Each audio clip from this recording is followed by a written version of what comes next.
कैसे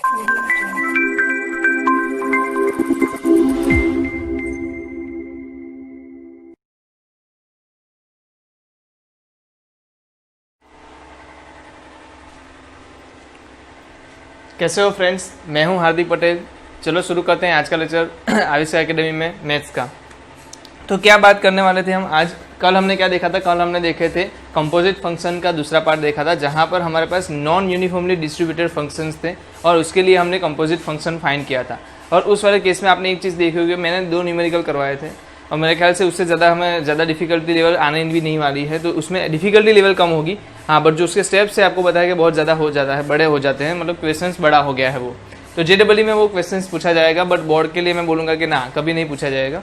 तो आप बोर्ड के लिए अगर प्रिपेयर कर रहे हो तो इतनी डरने वाली चीज़ नहीं है, बहुत सिंपल से आप कर लोगे, क्योंकि कंपोजिट फंक्शन आपने देखा बहुत सिंपल पार्ट था। अब जो बात करने वाले हैं बोर्ड के, मतलब बोर्ड की दृष्टि से, अगर बोर्ड की तरफ से मैं देखूँ तो ये जो टॉपिक रहने वाला है बहुत ही इंपॉर्टेंट रहने वाला है। फंक्शन चैप्टर का सबसे इंपॉर्टेंट टॉपिक अगर हो सकता है तो वो है इनवर्स ऑफ फंक्शन। क्या है? Inverse of function. तो आपको यहाँ पर बिना कुछ सोचे समझे ध्यान इधर ही रख के रखना है। Inverse of function, inverse of function मतलब कि उसका उल्टा। एक चीज़ समझ लो, इसका उल्टा होता है। और उल्टा का मतलब ये नहीं कि एक के नीचे रेसिप्रोकल कर दिया हमने। क्या मतलब नहीं होता है?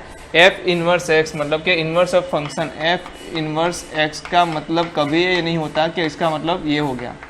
नहीं, ये कभी नहीं होगा, ये कभी नहीं होगा। तो ये ध्यान रख देना आप। क्या नहीं होगा कि एफ इनवर्स एक्स कभी भी क्या नहीं होगा, 1/f(x) या तो एफ एक्स का इनवर्स, ये नहीं होगा। एफ इनवर्स एक्स एक अलग ही दुनिया की राज है। क्या है हम समझेंगे, यहाँ पर चिंता करने की कोई ज़रूरत नहीं है, बट ये नहीं होता है, ये आपको पता होना चाहिए कि एफ इनवर्स एक्स रिप्रेजेंट कैसे होता है। इस तरीके से रिप्रेजेंट किया जाता है। और दूसरी बात, ये दोनों चीज़ें एफ इनवर्स एक्स नहीं होती है बस। तो ये आपको जल्दी से याद रखने की चीज़ है। अब हम जो देखने वाले हैं वो है कि एफ इनवर्स एक्स एक्चुअली होता क्या है। एफ इनवर्स एक्स एक्चुअली होता क्या है, तो मैं आपको बता दूँ। एफ इनवर्स एक्स ऐसी चीज़ है कि मैंने जैसे 2 मैपिंग से दिखा देता हूँ आपको मैं। जैसे कि मैं यहाँ से ए से बी जा रहा हूँ, एफ क्या जा रहा हूँ, ए से बी जा रहा हूँ, और मेरे पास फंक्शन क्या है, एफ है। यहाँ पर मेरे पास कुछ एलिमेंट्स थे ABC, यहाँ पर कुछ एलिमेंट्स है 1 2 3।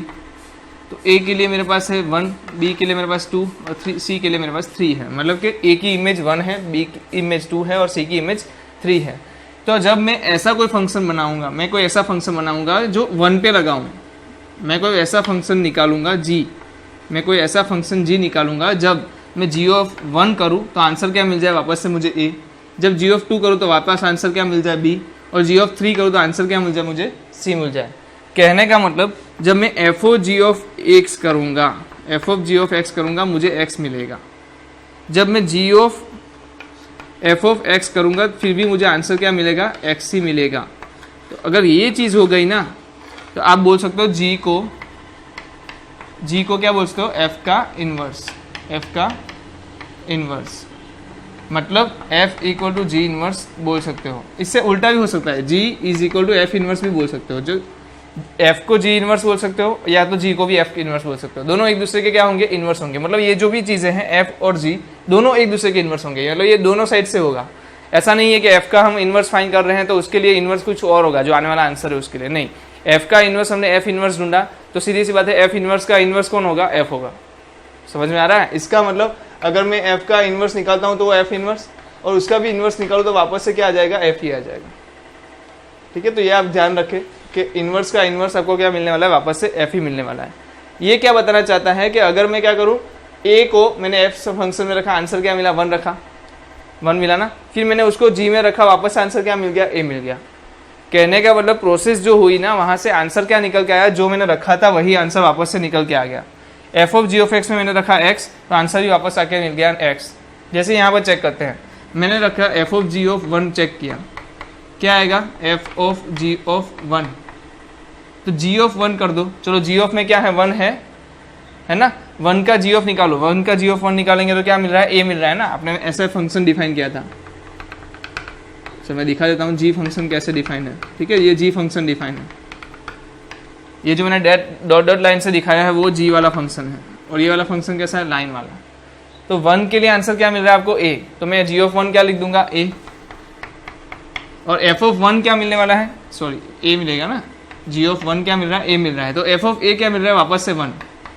तो जो मैंने 1 रखा आंसर मुझे वापस से 1 मिल गया। तो इस वाले केस को आप क्या बोलोगे, इसको बोलोगे कि एफ और जी एक दूसरे के क्या है, इनवर्स है। एफ और जी एक दूसरे के क्या है, इनवर्स है। तो ये आपकी बोर्ड की अच्छी सी सिंपल सी डेफिनेशन है जिसको आपको समझना है कि इनवर्स फंक्शन एक्चुअली करता क्या है कि दो अगर ऐसे फंक्शन मिल जाएं जिसके कॉम्बिनेशन से, मतलब जिसके कंपोजिट फंक्शन करने से आपको आपका जो x की वैल्यू है वापस से मिल जाए, तो उसको क्या बोलोगे आप, क्या बोल दोगे आप, इनवर्स ऑफ फंक्शन। इसको आप ले लो, let f function from a to b and g function from b to a, then and let function for f of g of x is equal to x and f of g of, यहाँ a ले लेता हूँ मैं, b ले लेता हूँ b, और यहाँ पर ले लेता हूँ a is equal to a, then we can say f and g are inverse of each other, are inverse of each other। ठीक है, तो पहली चीज़ है जो आपको इसमें नोट डाउन करनी है, इसको आप पहला स्टेप दे दो कि भाई ये नहीं है। ठीक है, सेकंड जो चीज़ है वो डेफिनेशन है, तो इसको समझ लो कि भाई कब आपको पता चलेगा इनवर्स है कि नहीं है। ठीक है, कैसे ढूंढना है वो मैं अलग से बताऊंगा आपको। यहाँ पर हमने फंक्शन क्या है वो वैल्यू तो ली नहीं है, हमने सिर्फ नाम दिया है एफ और जी। ठीक है, यहाँ पर हमने कोई वैल्यू लेके चेंज नहीं किया, मैंने सिर्फ इसको कंसेप्ट समझाया है कि क्या बताना चाह रहा है। बताना ये चाह रहा है कि अगर दो फंक्शन का कॉम्पोजिट फंक्शन आपको वैल्यू का आंसर खुद वैल्यू ही दे दे तो उसको क्या बोलोगे, एक दूसरे के इनवर्स बोल दोगे। ठीक है, तो ये चीज़ आप ध्यान रख लो और ये आपकी डेफिनेशन हो जाएगी।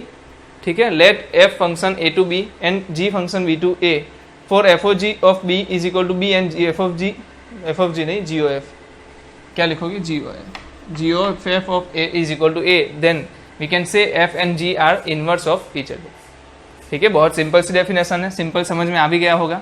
जल्दी से नोट डाउन कर दो तो हम जल्दी से उसके सेकंड टॉपिक पे ऊपर, सेकंड पॉइंट पे ऊपर जाते हैं। बहुत सारी चीज़ें हैं जो हमें यहाँ पर मिलने वाली है इसके रिलेटेड, किसके रिलेटेड, इनवर्स के रिलेटेड। तो आप जल्दी से इसको नोट डाउन कर लो, आप वीडियो पोस्ट करके इसको नोट डाउन कर सकते हो।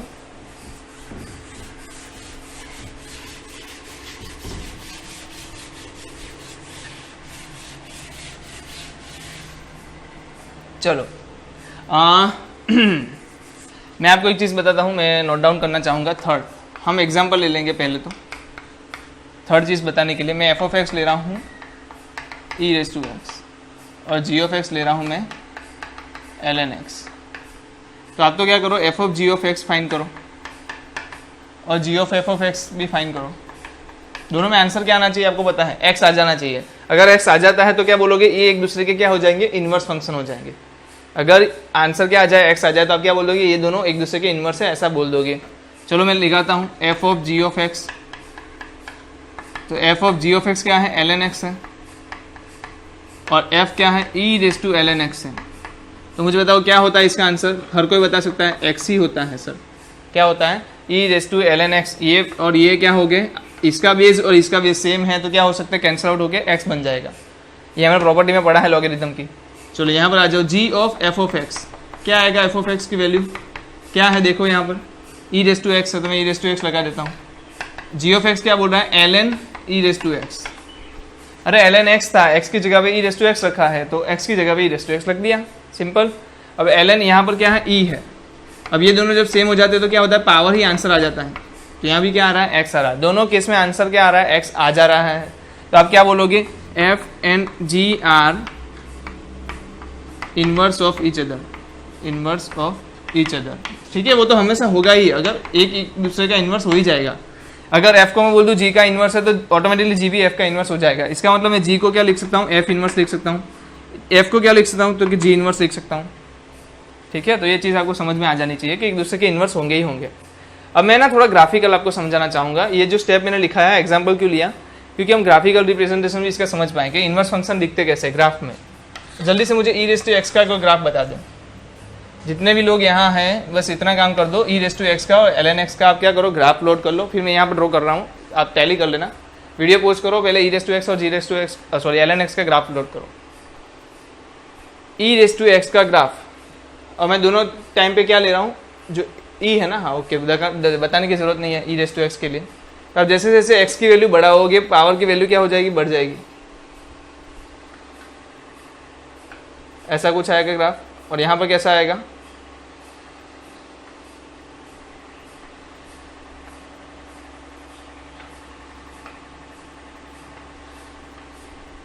ठीक है। और बीच में से अगर मैं यहाँ पर लाइन ड्रॉ कर दूं,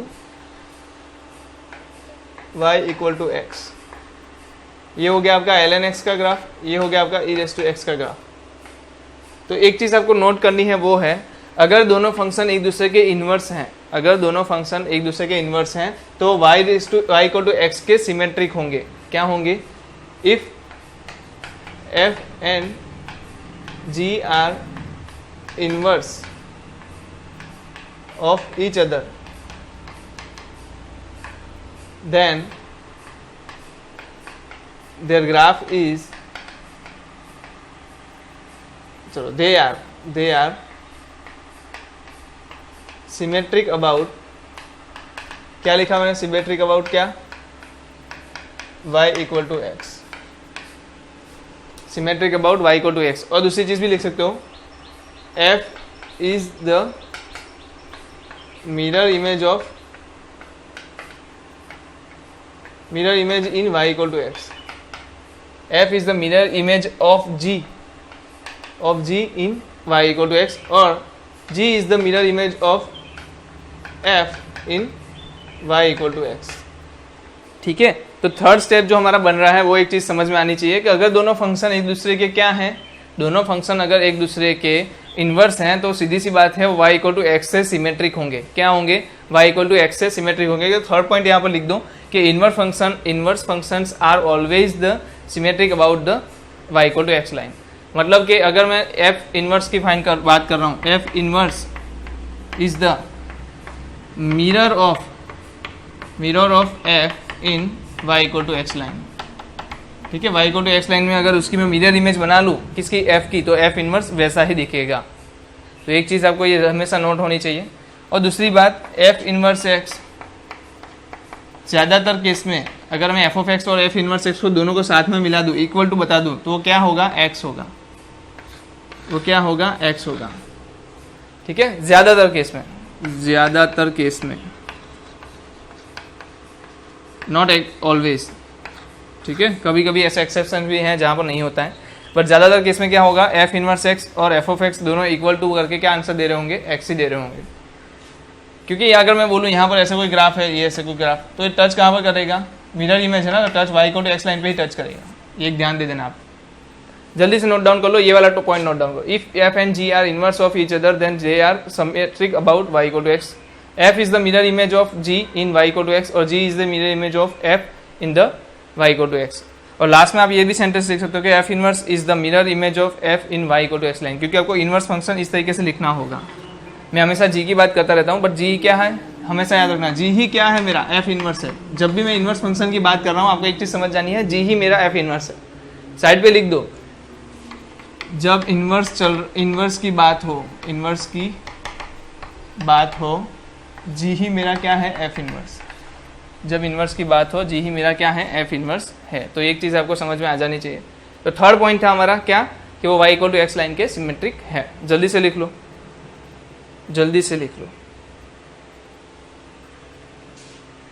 चलो वीडियो पोस्ट करके आप लिख लो, मेरे ख्याल से लिख लिया होगा आप लोगों ने। चलो अब बात आती है, सर हमें पता कैसे चलेगा कि किसी बंदे का इन्वर्स हो सकता है कि नहीं हो सकता। क्या ऐसा हो सकता है कि कभी किसी का इन्वर्स ना भी हो? हाँ, हो भी सकता है ना कि इन्वर्स ना मिले। हाँ, हो सकता है। तो हमें चेक करना पड़ेगा कि हमें जो फंक्शन दिया है उसका इन्वर्स हो सकता है या नहीं हो सकता है। चलो अब मुझे एक चीज़ बताओ कि फंक्शन कैसा हो सकता है। फंक्शन क्लासिफिकेशन ऑफ फंक्शन में पढ़ा था, तो क्लासिफिकेशन ऑफ फंक्शन में कितने कितने पार्ट्स थे।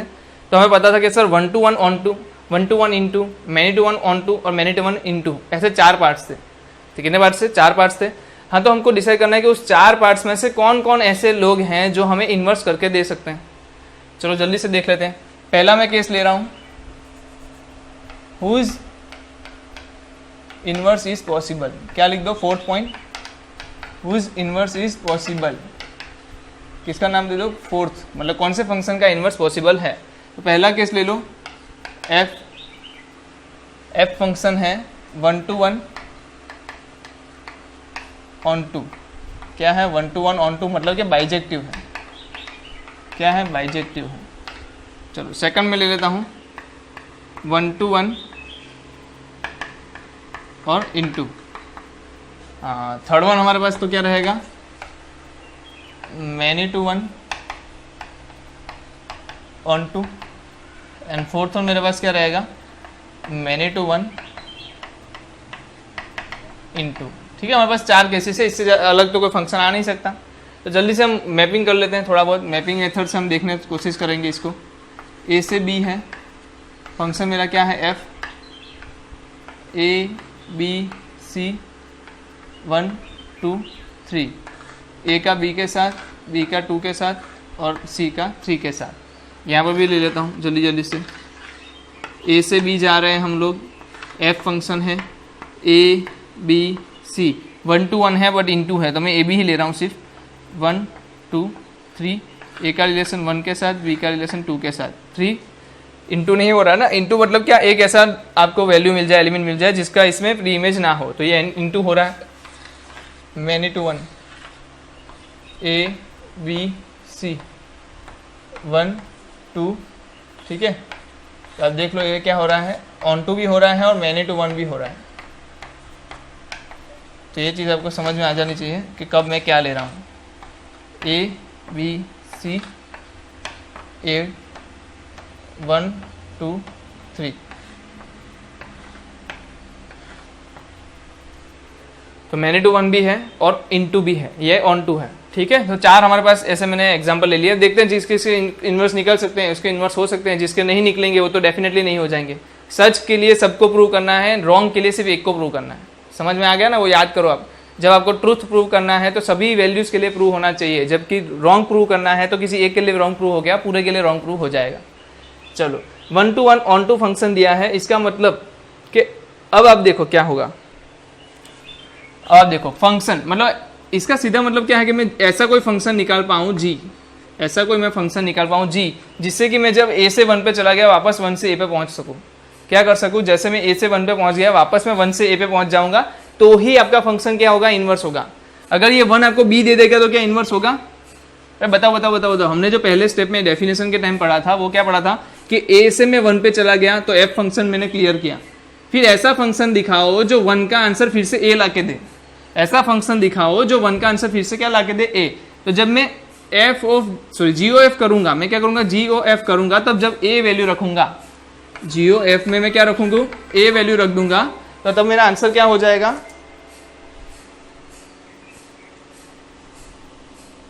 तब मेरा आंसर क्या हो जाएगा जल्दी बताओ। अगर जी ओ एफ में ए वैल्यू रखूंगा तो आंसर ए ही मिलेगा। अगर यहाँ पर बी मिल जाएगा तो क्या इन्वर्स बोल सकूंगा मैं, इन्वर्स बोल सकूंगा मैं। चलो शुरू करिए આજનો લેક્ચર। તો ગયા લેક્ચરની અંદર આપણે શું ચર્ચા કરી હતી?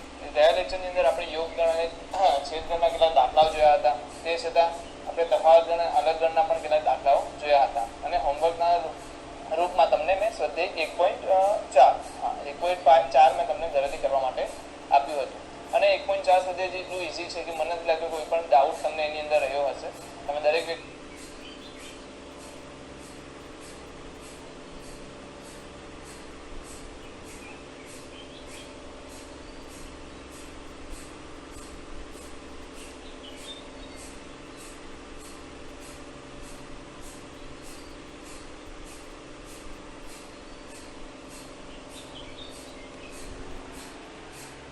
चलो हम कहाँ थे हम यहाँ जी ओ एफ। अगर ए का आंसर ए नहीं आता है तो क्या आप बोल सकते हो कि ये इन्वर्स फंक्शन है? नहीं, ए का आंसर ए ही आना चाहिए, बी का आंसर बी ही आना चाहिए और सी का आंसर सी ही आना चाहिए। कहने का मतलब ए से जैसे मैं 1 पे चला गया, 1 से मुझे ऐसा कोई फंक्शन चाहिए वो वापस मुझे कहाँ ला के दे, ए पे ला के दे।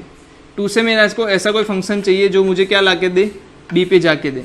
और 3 के लिए भी मुझे क्या चाहिए, सी पे जाके दे। एक चीज़ समझो, आप बोलना क्या चाह रहा है, बोलना क्या चाह रहा है, ध्यान से देखना। जो ए का इमेज है बी में, एफ क्या करता है, ए का इमेज बी में देता है, और जी क्या करेगा आपको बी का इमेज ए में देगा। ठीक है, तो ये जो दोनों की पेयर बनेगी ना वो सेम होनी चाहिए। ये पेयर जो बनेगी मतलब कि ए से मैं 1 पे गया, तो 1 से वापस ए पे ही आऊँगा मैं, ठीक है। तो ये समझ में आना चाहिए कि ए से ए पे वापस आना चाहिए। तो इस तरीके का मुझे दिखने वाला है जब हमने डेफिनेशन में देखा था तब। तो यहाँ पर देखो क्या एफ फंक्शन है, हाँ एक ए के लिए एक एलिमेंट है, बी के लिए भी एक इमेज है, सी के लिए भी एक इमेज है, फंक्शन है। उल्टा चेक करो क्या जी फंक्शन बन रहा है इस केस में। तो जी फंक्शन होने के लिए क्या चेक करना है कि सबकी यूनिक इमेज होनी चाहिए, ठीक है। तो ये एक चीज़ पता होनी चाहिए कि जब सबकी क्या होनी चाहिए, यूनिक इमेज होनी चाहिए, कभी भी दो इमेज नहीं बनेगी। तो मैं देख रहा हूँ कि 3 के लिए एक ही इमेज है। दूसरी बात, एक भी ऐसा एलिमेंट नहीं रहना चाहिए जिसकी इमेज इसमें ना हो, एक भी ऐसा एलिमेंट नहीं रहना चाहिए। अरे फंक्शन की डेफिनेशन याद करो, ये फंक्शन कब बनेगा, जब फंक्शन में डोमेन के हर एक एलिमेंट के लिए यूनिक इमेज मिले। डोमेन जी के लिए डोमेन क्या है, ये वाला डोमेन है, बी डोमेन है। जी के लिए डोमेन क्या बनेगा, हमेशा उल्टा बी से ए बनेगा। एफ के लिए क्या था, ए से बी। जी क्या है, एफ इनवर्स, तो बी से ए देगा, मैं एफ इनवर्स ही लिखता हूँ इधर, ठीक है, आपको कंफ्यूजन ना हो। एफ इनवर्स तो क्या है, बी से ए है। तो बी में डोमेन में बी क्या है, डोमेन हो गया किसका, एफ इनवर्स का। डोमेन का हर एक एलिमेंट की इमेज किसके अंदर, को डोमेन के अंदर होना चाहिए। कैसी इमेज होनी चाहिए, यूनिक इमेज होनी चाहिए, मतलब एक के दो इमेज नहीं होने चाहिए। चलो यहाँ पर आओ, यहाँ तो हो रहा है ना, सबकी एक एक इमेज है, हाँ सबकी है, कोई ऐसा है कि जिसकी नहीं है ना, कोई नहीं है ऐसा। तो कहने का मतलब यहाँ पर मुझे आंसर मिल सकता है, यहाँ पर मैं इन्वर्स निकाल सकता हूँ। मतलब फंक्शन अगर बाइजेक्टिव है तो मैं बोल सकता हूँ कि आपका इन्वर्स होगा। यहाँ पर बताओ हो सकता है कि नहीं हो सकता। तो मैं बोलूँगा कि 1 की इमेज चाहिए तो आप कैसे ले लोगे, ए पे ले लोगे। 2 की इमेज चाहिए तो कहाँ ले लोगे, ए पे ले लोगे, सॉरी बी पे ले लोगे। तो ये आपको क्या मिल गया, एफ इनवर्स मिल गया। चलो 3 की इमेज का क्या, 3 की इमेज कहाँ लूँ मैं, बताओ आप। 3 की इमेज कहाँ लूँ मैं, 3 की तो कोई इमेज बनी नहीं रही ना, क्योंकि 3 आ ही नहीं रहा, समझ रहे हो। 3 की कोई इमेज यहाँ पर बनी नहीं सकती। अब बताओ बन सकती है क्या, क्यों नहीं बन सकती, क्योंकि इसका इसके साथ रिलेशन ही नहीं है। यहाँ से यहाँ मैं पहुँचूंगा ही नहीं कभी कि 3 का मैं कुछ निकाल के दूँ, समझ में आ रहे हो। तो यहाँ पर 3 का कोई भी इमेज यहाँ नहीं मिलने वाला। कहने का मतलब जब भी फंक्शन इनटू है, फंक्शन क्या है, इनटू है, मुझे क्या नहीं मिलने वाला, इनटू फंक्शंस के लिए आपको इन्वर्स नहीं मिलेगा। इनटू फंक्शंस के लिए क्या नहीं मिलेगा, इन्वर्स नहीं मिलेगा। लिख दो, इनटू फंक्शंस के लिए क्या नहीं मिलेगा, इन्वर्स नहीं मिलेगा।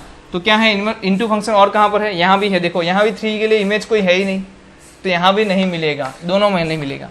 अगर फंक्शन इनटू है तो डायरेक्टली लिख दो कि उसका क्या नहीं मिलेगा, इन्वर्स नहीं मिलेगा। अरे 3 आएगा, इसका आंसर 3 आए तो ही तो मैं इसके रिवर्स डायरेक्शन की बात करूँ। आ ही नहीं रहा ना आंसर, किसी की इमेज ही नहीं है। ये ए से बी पे जाने के टाइम बी में ये रेंज में नहीं आ रहा, कोडोमेन में तो है, रेंज में नहीं है, रेंज में होना चाहिए। अगर मैं इसकी रेंज की बात करूँ तो सिर्फ 1 और 2 ही आ रहे हैं, तो ये इमेज है ही नहीं, तो इसलिए नहीं हो रहा इन्वर्स। यहाँ पे बताओ मैनी टू 1 और ऑन 2, तो इसमें तो सर ऐसा कोई भी नहीं है जिसकी इमेज ना हो, सबके प्री इमेज भी है। हाँ ठीक है, दो सही बात है। तो मैं देख लेता हूँ इसकी इमेज में, बता दूँ ये 2 से सी पे जाएगा, ये 1 से कहाँ जाएगा, बी पे जाएगा, ये 1 से कहाँ जाएगा, ए पे जाएगा। बताओ 1 दो इमेज रख सकता है, कोई फंक्शन बन सकता है अगर उसके पास 2 इमेज हो।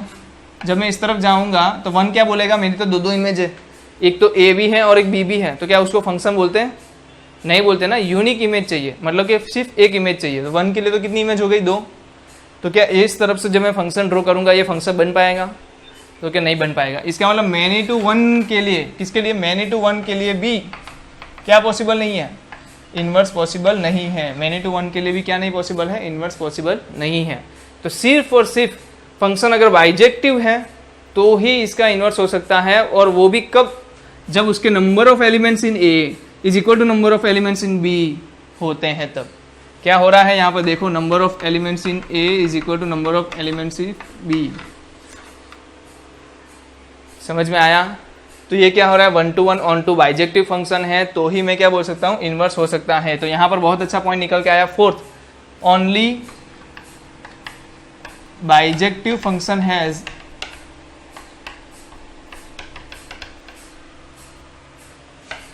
Inverse function. ठीक है, हमने ये ढूंढा ही इसलिए था कि हम इनवर्स फंक्शन की डेफिनेशन क्रिएट कर पाए। हमने बाइजेक्टिव फंक्शन नाम इसीलिए दिया था जबकि हम इनवर्स फंक्शन फाइंड कर पाए। तो 4th पॉइंट आप लिख दो अच्छे अक्षर से कि only bijective functions has inverse function. अगर बाइजेक्टिव नहीं है तो मैं डायरेक्टली बोल दूंगा इसका इनवर्स नहीं है। चलो जल्दी से नोट डाउन कर लो, 4th पॉइंट बहुत इंपॉर्टेंट था कि whose inverse function is possible. चलो लिख लो जल्दी से। चलो लिख लिया होगा आपने, जल्दी से मैं रफ कर लेता हूँ, पोस्ट कर दो वीडियो आप। चलो अब 5th पॉइंट देख लेते हैं।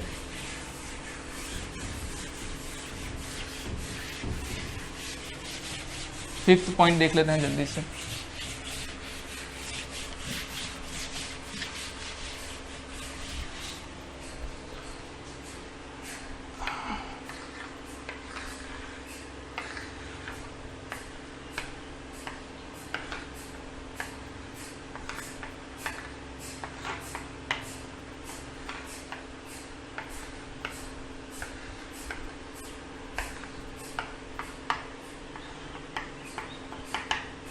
ठीक है, ये हमने बहुत बार देख लिया, तो इसको मैं ज़्यादा अभी एक्सप्लेन नहीं कर रहा हूँ, बस एक बात बताना चाहता हूँ।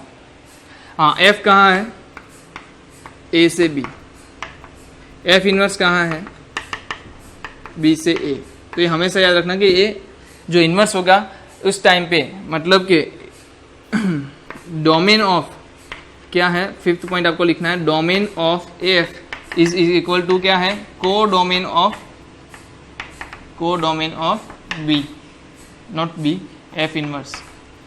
Domain of F is equal to codomain of F inverse, जबकि को डोमेन ऑफ एफ, क्या बात कर दूं, codomain of F is equal to क्या हो गया, डोमेन ऑफ एफ इनवर्स। तो आपको ये चीज़ ध्यान रखनी है। 5वां पॉइंट आप ये लिख दो, ठीक है, इसमें कोई लंबा चौड़ा काम नहीं है, आसानी से आप समझ सकते हो। डोमेन ऑफ एफ जो है वो को डोमेन ऑफ एफ इनवर्स है, देख रहे हो ना, उल्टा हो रहा है, ए से बी था और बी से ए हो रहा है, तो ये हम समझ जाओ कि इसका डोमेन इसका कोडोमेन हो गया, इसका कोडोमेन इसका डोमेन हो गया। सिंपल सा टास्क है, लिख लो जल्दी से 5th पॉइंट। और कुछ एग्जांपल हम देखते हैं अभी, जिसके अंदर हम चेक करेंगे कि फंक्शन का इन्वर्स पॉसिबल है या नहीं है। ठीक है, चलो जल्दी से लिख लो। लिख लिया? चलो अब जल्दी से हम देख लेते हैं इन्वर्स पॉसिबल है या नहीं है।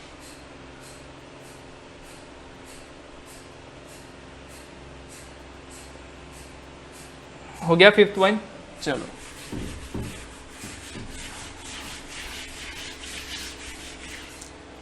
अब कुछ वैल्यूज ले लेते हैं हम लोग। मेरे पास है f z to z, f of x मेरे पास है x plus 2, f of x है मेरे पास 2x और f of x है मेरे पास mod x। चलो देखते हैं क्या होता है इसमें। हमें क्या चेक करना है, ये 3 फंक्शन का इन्वर्स पॉसिबल है या नहीं है वो चेक करना है। ठीक है, इन्वर्स पॉसिबल है या नहीं है वो चेक करना है। तो इसके लिए हमें क्या करना है, किसका इन्वर्स पॉसिबल है आपको पता है, जब बाइजेक्टिव फंक्शन है तो उसका इन्वर्स पॉसिबल है। तो कहने का मतलब यहाँ पर क्वेश्चन क्या दिया गया है, हमें देखने जाए तो इतना ही पूछा है कि बाइजेक्टिव है कि नहीं चेक करो। क्या पूछने को क्या बोला है उसने, क्या बस इतना चेक करके बताओ फंक्शन बाइजेक्टिव है कि नहीं है। चलो जल्दी से देखते हैं, एफ ऑफ एक्स क्या दिया है, x plus 2। तो जल्दी से आप क्या करोगे, z से z दिया है, कैसे चेक करते थे, मैपिंग से 1 2 3। चलो थोड़ा बड़ा ले लेते हैं,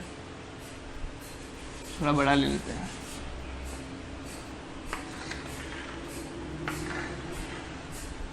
क्या था, f फंक्शन z से z पे जा रहा है, minus dash dash dash dash -3 -2 -1 0 1 2 3 dash dash dash dash dash -3 -2 -1 0 1 2 3 4 dash dash dash. चलो -3 के लिए क्या आंसर आएगा जल्दी बताओ, -3 + 2 क्या आएगा, -1। चलो मैंने ले लिया। फिर -2 प्लस -2 0 -1 + 2 +1 0 + 2 2 1 + 3। तो आप देख रहे हो स्टेप बाय स्टेप क्या हो रहा है, आपको सभी की इमेजेस यहाँ पर मिल रही है, और दूसरी बात सभी किसी की भी इमेज सेम नहीं हो रही है। ठीक है ना, तो इसको क्या बोल देंगे हम। चलो आपको एक चीज़ और चेक करनी है, तो ये चेक कर लो कि इसका रेंज क्या है, जल्दी से रेंज बताओ, -∞ से इन्फाइनाइट, क्योंकि डोमेन है ना, z क्या बोल रहा है, -∞ से इन्फाइनाइट, बट z है, चलो z ले लो, चलो z + 2। अब z + 2 करोगे तो आंसर z ही आएगा, क्योंकि यह 2 क्या है, इंटीजर वैल्यू है, तो इंटीजर में इंटीजर ऐड करोगे आंसर क्या मिलेगा, इंटीजर। कि कहने का मतलब रेंज क्या आ रही है, z ही आ रही है। तो ऑन टू फंक्शन भी है, ऑन टू भी है, 1 to 1 भी है, तो कहने का मतलब क्या है, बाइजेक्टिव है। अगर बाइजेक्टिव है तो फंक्शन कैसा है? अगर बाइजेक्टिव है तो फंक्शन कैसा है? अरे बताओ ना यार, फंक्शन कैसा है? इनवर्स है। दूसरी चीज, ग्राफ भी ड्रॉ कर सकते थे ना, x+2 का ग्राफ बताओ जल्दी से। y = x का ग्राफ कैसा आता है? ऐसा। +2 शिफ्ट कर दो तो कैसा? ऐसा। तो ये आपका क्या हो गया? y = x+2। देख लो आप रेंज क्या हो रही है, y की वैल्यू देखो, -∞ से इन्फिनिट जा रही है। दूसरी बात क्या हो रहा है, इसका वैसे कंटिन्यूस ग्राफ आएगा क्या? कंटिन्यूस ग्राफ आएगा? नहीं आएगा। क्यों? पता है ना आपको क्यों नहीं आएगा? ऐसे डॉट डॉट ग्राफ आएंगे। क्यों डॉट डॉट ग्राफ आएंगे? क्योंकि z है, r नहीं है फंक्शन। z से z है तो डॉट डॉट वाले ग्राफ आएगा। बट आपको एक पता चल जाएगा इसमें कि आपकी जो भी वैल्यू आएगी एक्स एक्स के पैरेलल ले लो आप, एक ही जगह पे टच करेगी। तो ये 1 to 1 भी है, बाइजेक्टिव भी है। क्या 2x का चेक करने की जरूरत है? y = 2x लाइन कैसी आती है जल्दी बताओ, इस तरीके से। तो इसका तो आंसर पता चल गया ना देख के ही, क्या है? 1 to 1 बाइजेक्टिव है। ओके, ये भी बाइजेक्टिव है, तो इसका मतलब इसका भी इन्वर्स पॉसिबल है। इसका बताओ 1 to 1 है या नहीं है? अरे हमने किया था, क्या करेंगे? ग्राफ ही प्लॉट करेंगे। ऐसे ग्राफ आता है x का। मोड x का ग्राफ कैसा आता है बताओ जल्दी से। मोड x का ग्राफ कैसे आता है? इसी तरीके से आता है। तो अब इसमें आप लाइन ड्रॉ कर लो, मैनी टू 1 हो गया। जैसे मैनी टू 1 आया, इसका इन्वर्स पॉसिबल नहीं है। कितनी सिंपल चीज़ है। बाइजेक्टिव है कि नहीं है वही चेक करना है। ग्राफ से भी कर सकते हो, dy/dx से भी कर सकते हो, नॉर्मल मैपिंग मेथड से भी कर सकते हो, जो भी तरीका आपको अच्छा लगे उस तरीके से आप कर सकते हो। बस काम क्या करना है, बाइजेक्टिव है कि नहीं वही चेक कर लेना है। अगर बाइजेक्टिव है तो इन्वर्स पॉसिबल है, बाइजेक्टिव नहीं है तो इन्वर्स पॉसिबल नहीं है। चलो जल्दी से रफ कर दो, तो हम अभी स्टेप्स देखेंगे कि किससे हम क्या फाइंड करेंगे, इन्वर्स है कि नहीं वो चेक करेंगे। कर लिया? चलो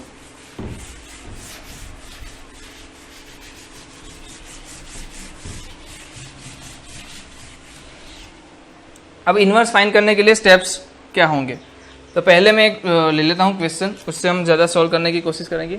जो मेरे पास f(x) जो दिया है वो है 4x - 3, जहाँ पर f क्या है? r से r। f क्या है? r से r है। फंक्शन मेरा क्या है? r से r है, और फंक्शन मुझे दे दिया है 4x - 3, find f inverse.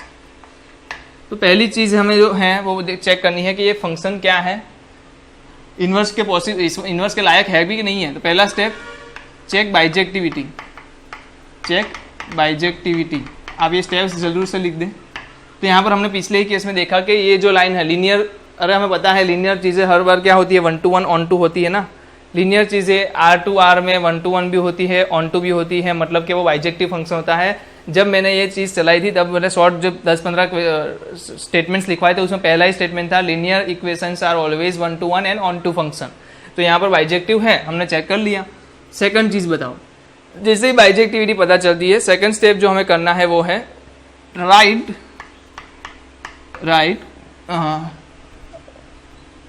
x in terms of y। Right x in terms of y कहने का मतलब x को सब्जेक्ट बनाओ।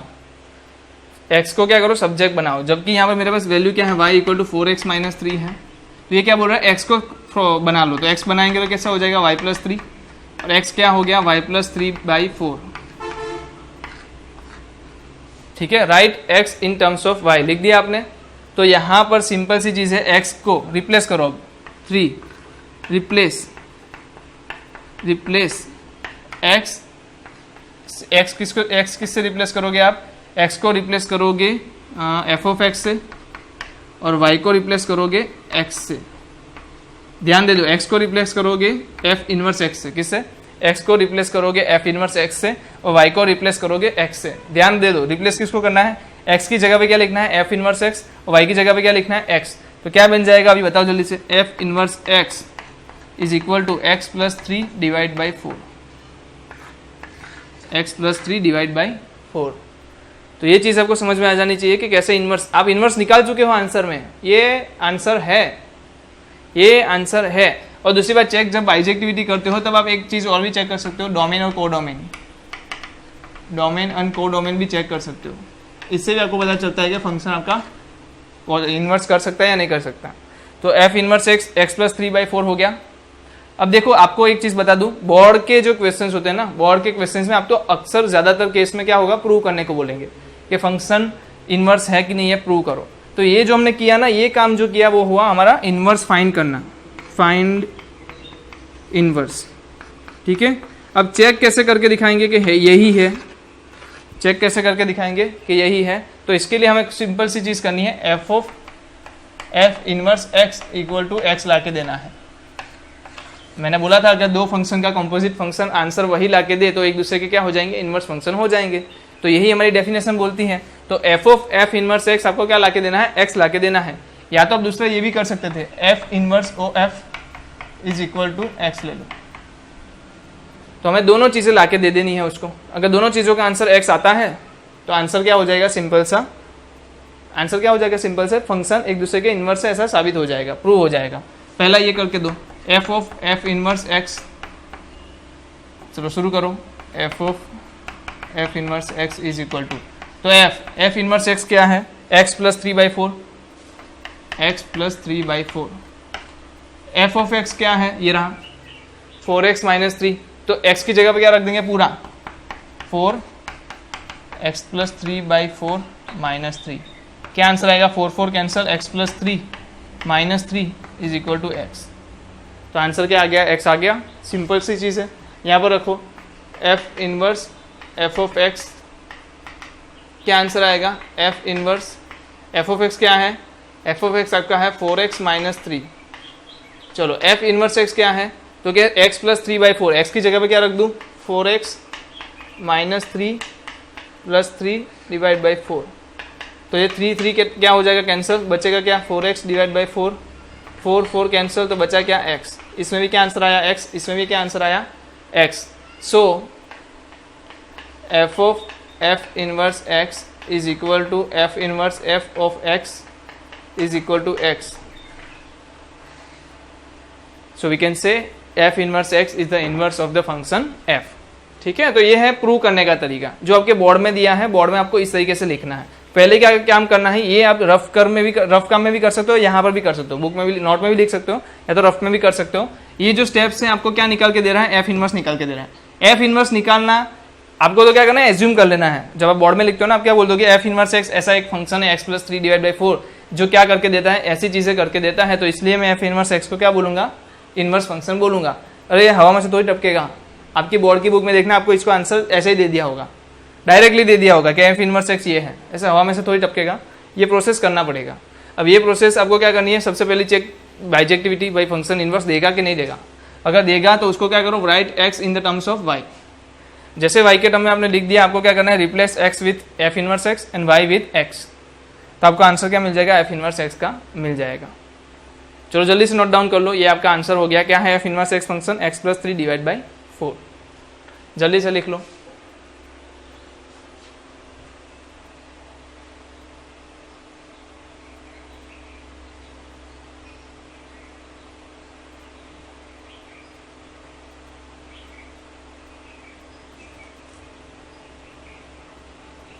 चलो हो गया। चलो वीडियो पोस्ट करके आप नोट डाउन कर लो मैं जो बता रहा हूँ। चलो आगे देखते हैं हम, और एक क्वेश्चन ले लेते हैं।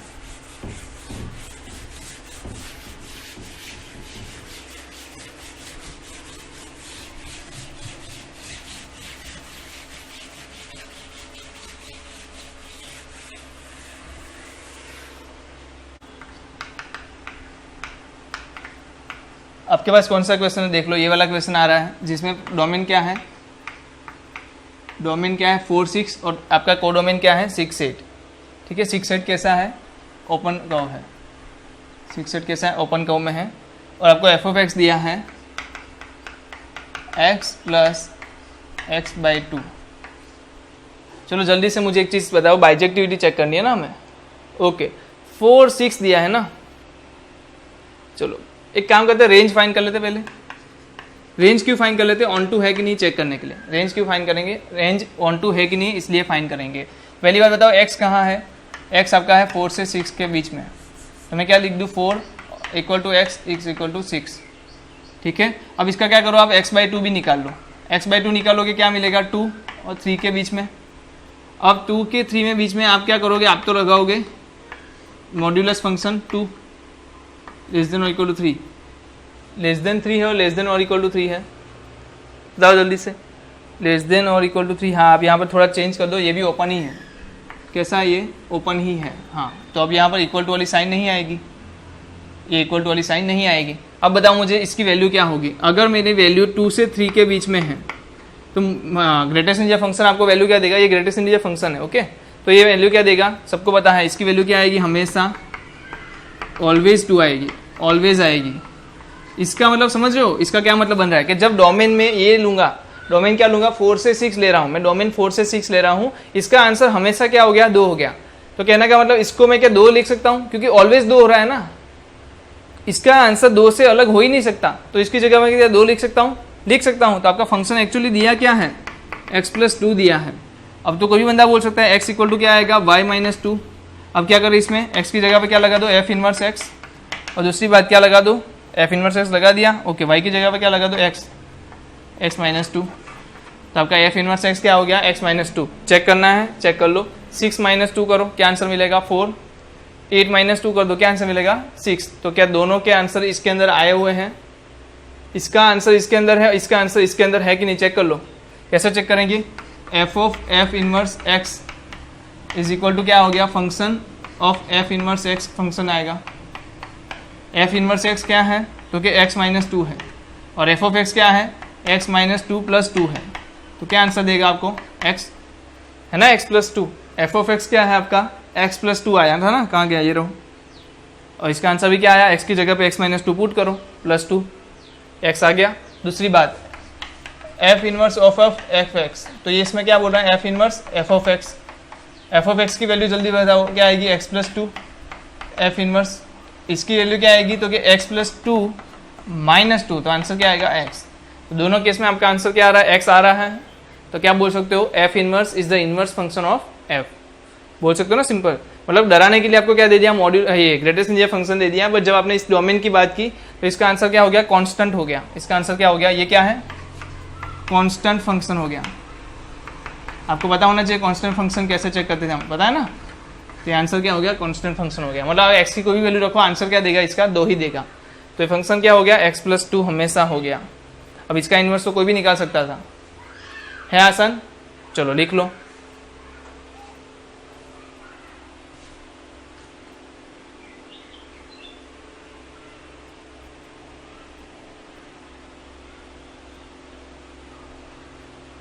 चलो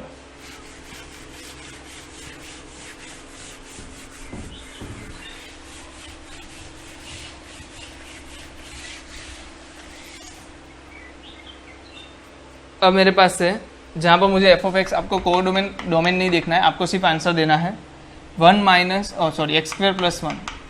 तो f इनवर्स x क्या होगा, बस आपको यही देना है।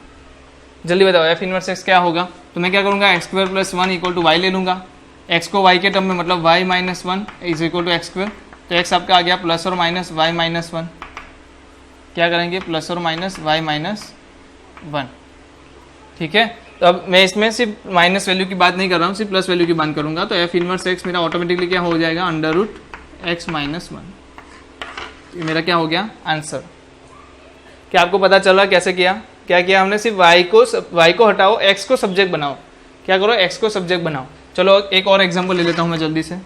जब मेरे पास f(x) इक्वल टू क्या है, f(x) इक्वल टू है 1 - x - 5 raised to 1/5। हाँ चलो, ऐसा मेरे पास फंक्शन है। आप जल्दी से मुझे f इनवर्स x निकाल के दो। तो मैं क्या करूँगा, सिंपल से y इक्वल टू ले लूँगा 1 - x - 5 raised to 7 का 1/5 पावर। पहले क्या करो, सब दोनों साइड क्या करो, 5 की पावर करो। तो ये क्या हो गया, y raised to 5 is equal to 1 - x - 5 raised to 7। 1 को इस तरफ ले आओ या इसको इस तरफ ले आओ, इसको इस तरफ ले आओ। तो x - 5 raised to 7 is equal to 1 - y raised to 5। अब इसमें से क्या होगा, 7 उसकी तरफ ले जाओ, तो 1 का 7th मोड हो गया ना, क्या हो गया, 7th हो गया, 1 - y raised to 5। या तो कोई ऐसा भी लिख सकता है, 1 - y raised to 5 divide by 1/7। ठीक है, ऐसा भी कोई लिख सकता है। यहाँ पर क्या आ जाएगा, सिर्फ x - 5। तो x क्या हो गया आपका, 5 plus 1 - y raised to 5 raised to 1/7। तो f इनवर्स x क्या हो गया, 5 प्लस 1 - x raised to 5 1/7। तो ये आपका एफ इनवर्स एक्स हो गया। तो क्या इसमें कोई दिक्कत है एफ इनवर्स एक्स फाइंड करने में? मेरे ख्याल से कोई दिक्कत नहीं होने वाली। हमें क्या करना है, सिर्फ y को हटाना है, मतलब कि सॉरी x का सब्जेक्ट बनाना है, x को क्या करना है, सब्जेक्ट बनाना है और आंसर देना है। हो सकता है डिफिकल्ट है या ईजी है? ईजी है।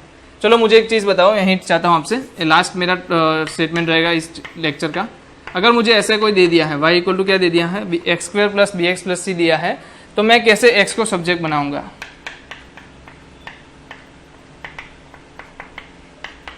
कैसे बनाए, कोई बता सकता है?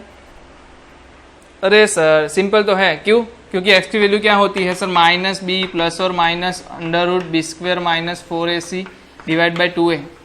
x बन गया सब्जेक्ट, मतलब x का सॉल्यूशन ही क्या बना रहा है, x को सब्जेक्ट बना रहा है। इसमें क्या करो, इसमें f इनवर्स x पुट कर दो। अगर b c a की वैल्यू कुछ ना कुछ दिए होगी वो पुट कर दो, तो यही आपका आंसर हो जाएगा। ठीक है, तो ऐसा करके आप बहुत सारे क्वेश्चंस के आंसर्स आसानी से दे सकते हो। और मैं अगर होमवर्क की बात करूँ तो आपका होमवर्क आज का रहेगा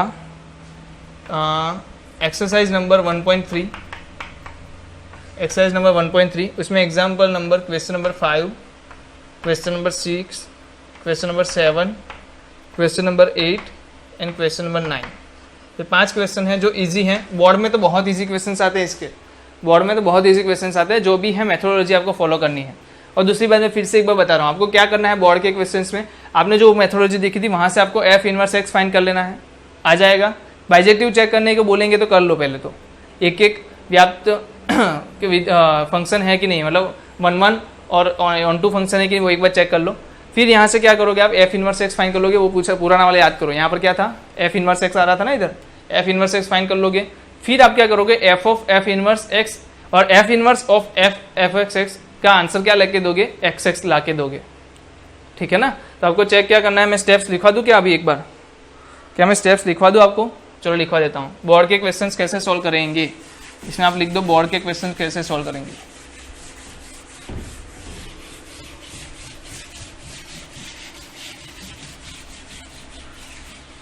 क्या करोगे, F of x given, find F inverse x. ठीक है, इतना तो कर लोगे, एफ इनवर्स एक्स। हाँ, चेक बाइजेक्टिविटी, वो तो अलग सी बात ही नहीं है, वो तो करनी ही है, चेक बाइजेक्टिविटी। तो ये बोल पाओगे कि इनवर्स है।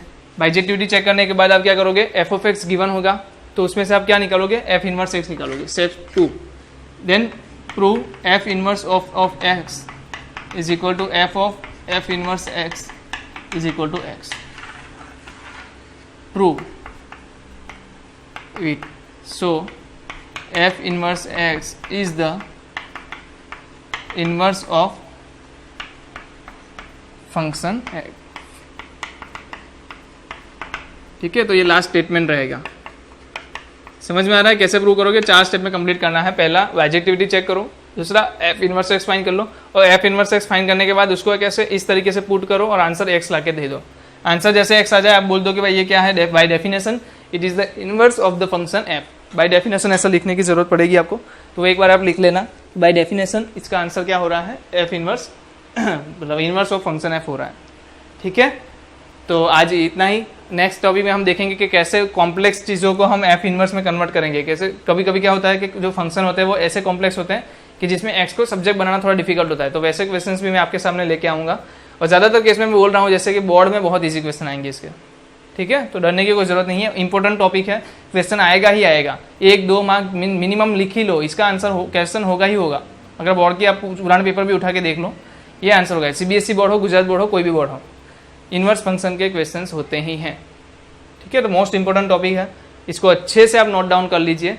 5 बड़े बड़े पॉइंट्स मैंने आपको लिखवाए हैं, अभी भी नोट डाउन नहीं किए, वीडियो पीछे भी पेक जाओ, 5 पॉइंट पहले नोट डाउन कर लो। ठीक है, चलो फिर से मिलेंगे कल के लेक्चर में, तब तक के लिए अलविदा।